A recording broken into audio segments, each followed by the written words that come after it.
오늘은 종려주일로 우리가 예배를 드리죠.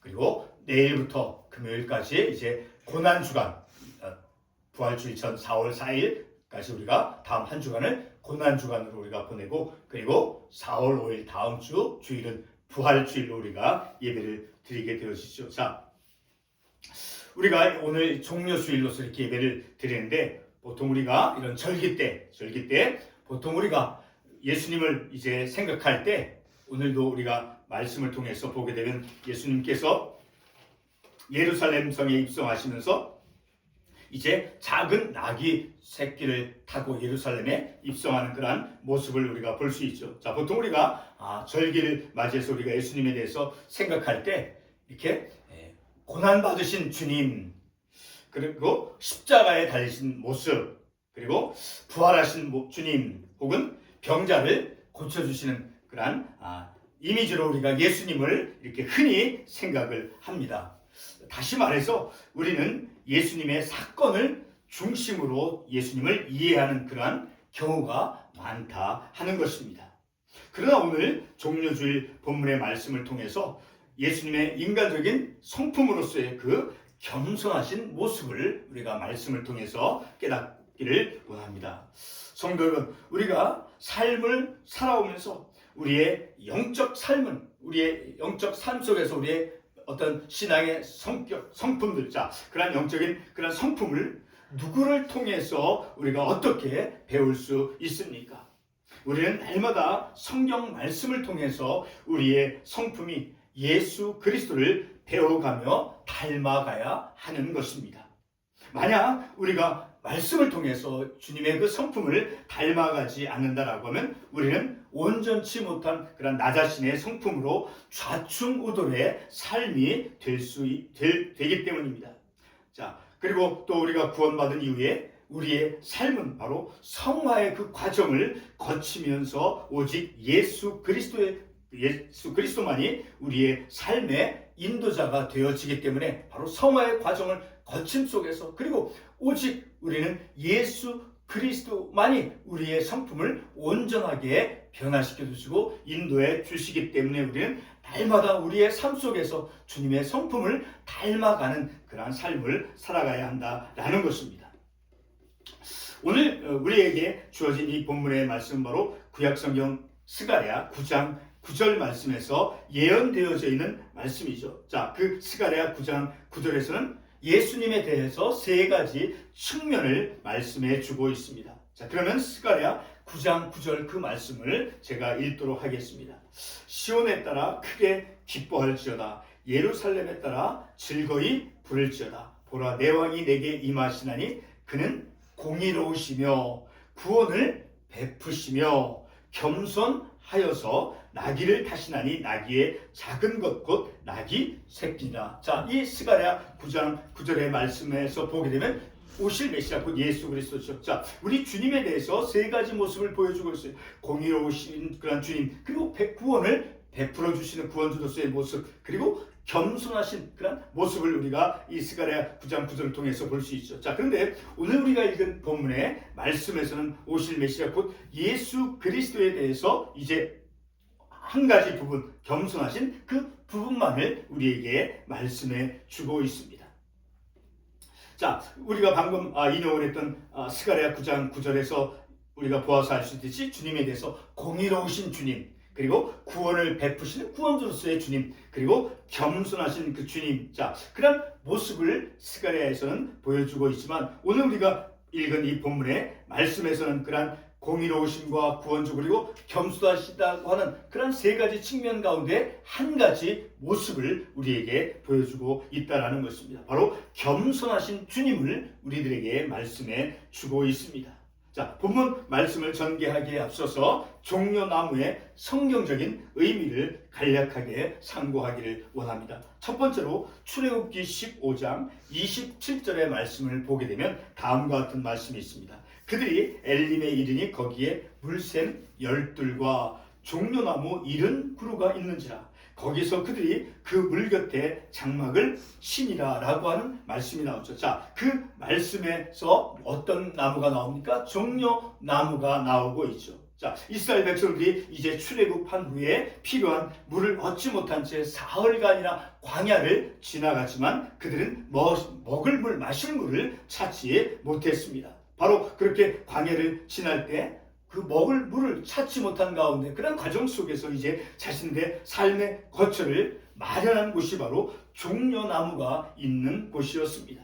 이곳에서 백성들은 광야의 거친 삶을 사흘길을 출애굽기 말씀을 보게 되면 사흘길을 지났어도 그들이 물을 얻지 못했다라고 말씀해주고 있어요. 바로 그런 광야의 거친 삶을 지나 이제 종려나무가 있는 곳에서 그들이 장막을 취하였다라고 말씀하고 있습니다. 다시 말해서 물샘과 함께 종려나무 아래서 안식을 취하였다라는 것을 우리에게 의미해 주죠. 자, 그 말씀을 통해서 볼 때 종려나무가 우리에게 주는 의미는 바로 안식이다라는 것을 우리가 알 수 있죠. 그리고 두 번째로 시편 92편 12절의 말씀에 보게 되면 다음과 같은 말씀이 있습니다. 의인은 종려나무같이 번성하며 레바논의 백향목같이 성장하리로다. 자, 이 구절의 말씀 시편 92편 12절 이 말씀을 통해서 이제 종려나무가 어떠한 의미가 있는가를, 무엇을 상징해 주는가를 우리가 알 수 있죠. 자, 그 시편 92편 12절 우리가 인용한 그 말씀에서 보게 되면 종려나무는 바로 의인의 번성을 상징한다라는 것을 우리가 말씀을 통해서 알 수 있죠. 자, 우리가 두 부분을 출애굽기 말씀과 시편의 말씀을 우리가 참고로 해서 인용을 했을 때, 자, 그 출애굽기와 시편 그 참고 관련 말씀을 통해서 바로 종려나무는 무엇을 의미하고 무엇을 상징하는 것이겠습니까? 바로 안식과 의인의 번성을 상징해 주는 그런 나무가 종려나무이다라는 것을 우리가 말씀을 통해서 알 수 있게 되어지죠.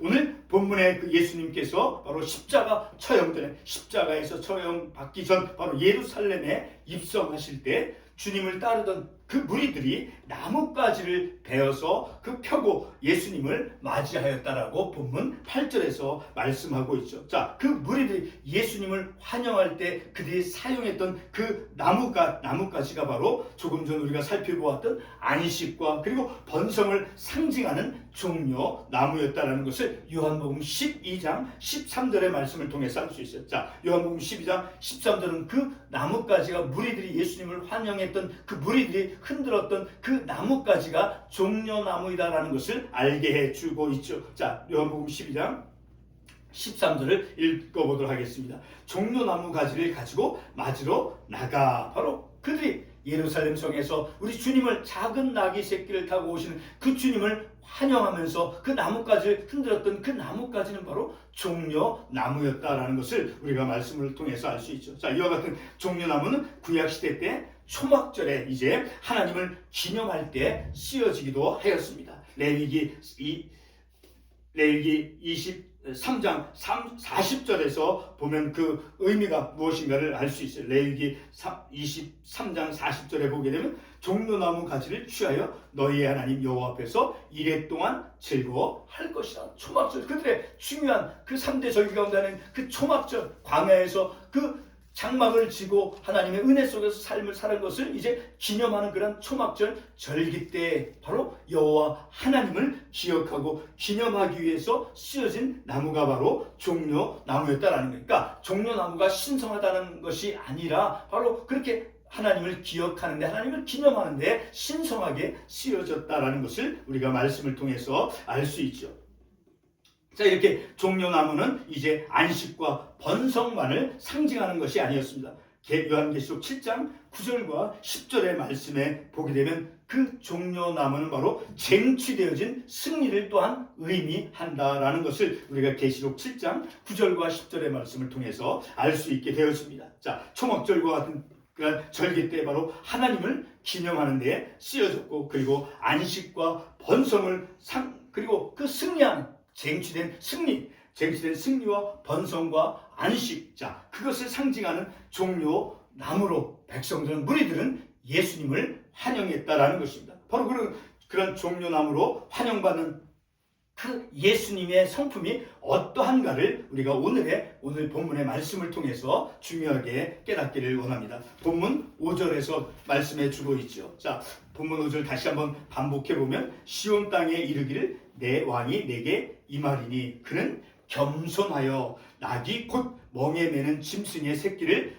탓도다 하라. 우리 주님께서 만왕의 왕이심에도 불구하고 구원주이심에도 불구하고 우리 주님은 작은 나귀 새끼, 그 군사의 어떤 용맹스러움을 상징하는 큰 말이 아니라 작은 나귀 새끼를 타고 예루살렘에 입성하신 그 주님의 모습을 통해서 우리는 주님의 겸손한 그러한 성품을 우리가 볼 수 있다라는 것입니다.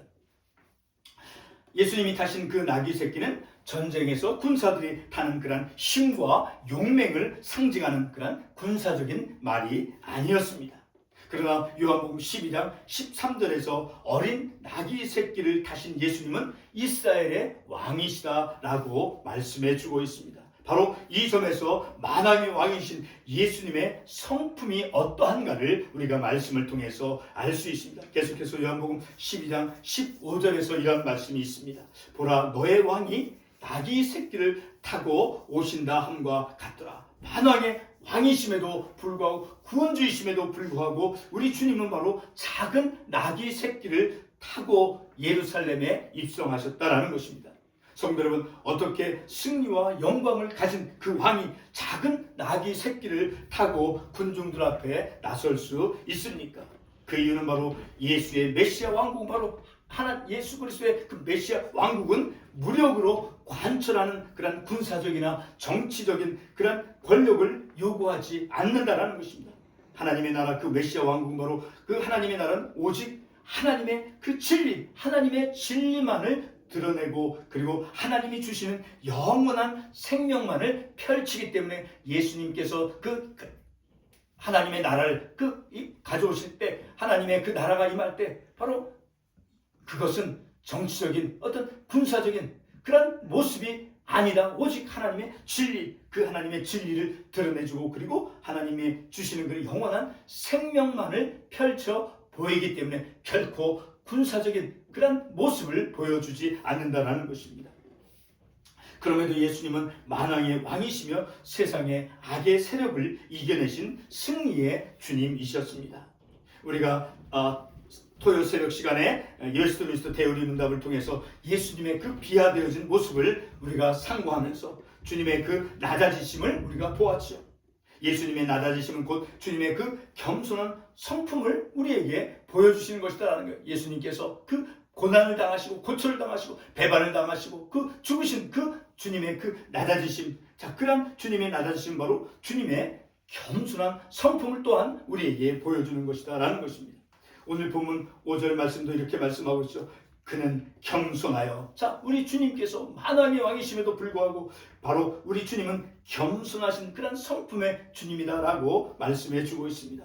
또한 주님께서 이 땅에 이제 오신 그 목적도 바로 섬김을 받기 위함이 아니라 섬김의 삶을 위해서 오셨다라고 말씀하시니까 자기 목숨을 많은 사람을 위해서 바로 대속물로 주기 위해서 오셨다라고 마태복음 20장 28절에서 말씀해 주고 있죠.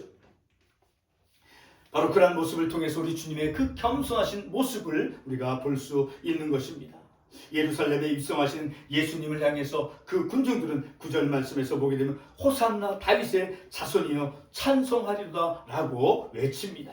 여기에서 군중들이 외쳤던 그 호산나라고 하는 말은 바로 우리를 구원하신다, 우리를 구원하신 주, 구세주를 의미하는 그런 히브리어로서 호시안나라는 말입니다. 우리 주님은 이스라엘의 왕으로서 구원주라고 무리들은, 그 군중들은 외친 것입니다. 요한복음 12장 13절 말씀에서 이렇게 말씀합니다. 종려나무를 가지고 맞으러 나가 외치되 호산나 찬송하리로다.